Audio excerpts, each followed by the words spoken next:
მანდელ სახარების განმარტებაში ეწერა, რომ ადამიანი, რომელიც სიკეთეს აკეთებსო და შინაგან მის სინდისის ხმას უჯერებს და მიყვება ამ სიკეთის ხმასო, მაშინ საოცარი სიხარული შემოდისო. აი, ყველა გაკეთებული სიკეთის შემდეგ რაღაცა საოცარი სიხარული ეუფლება ადამიანს. ვიღაცას შეეწია, ვიღაცას დაეხმარა და მისი გული ძალიან ხარობს.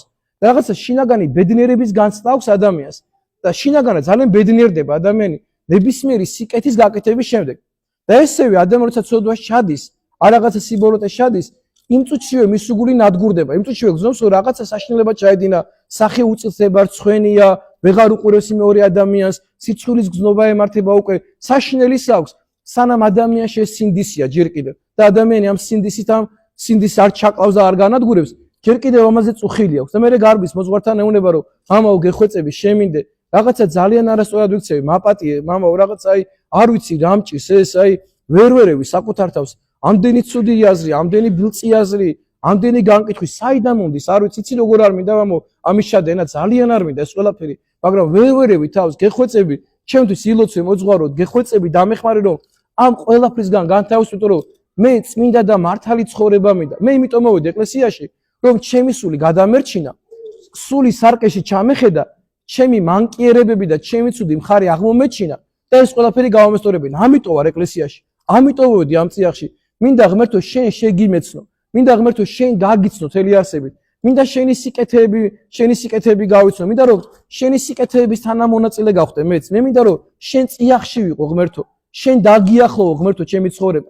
აი ესე რომ დაიწყებთ ლოცვას, ამას რო თხოვთ ღმერთს, მე ნახავთ საოცარ შეწევნას ღვთისას. აი საოცარ შეწევნას ნახავთ ღვთისას.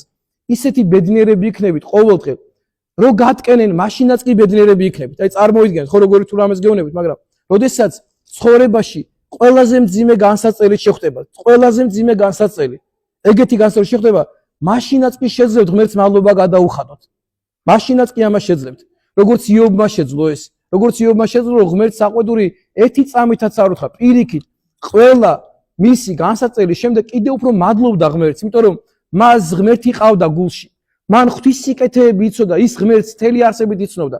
და მე საოცარია იობის სიტყვები ბოლოს უკვე ამ ყველა განსაწელის შემდეგ ყველაფერი დაემართება, ყველა რომ აი მე ბოლოს ამას ესეთ რამესო, ღმერთო, ადრეო შენ შესახებ სმენოდაო, გაგებული მქონდაო შესახებო, დღესო ჩემ ნესტოებში გრძნობო შენო, ანუ ჩემ შესუნთქვაშიც გრძნობო შენო.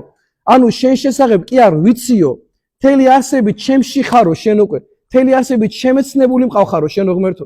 ამას ამოსიობი, ანუ წამე როგორ დაუახლოვა ამ განსასწელებმა, როგორ დააახლოვა ღმერთი იობი ღმერთს როგორ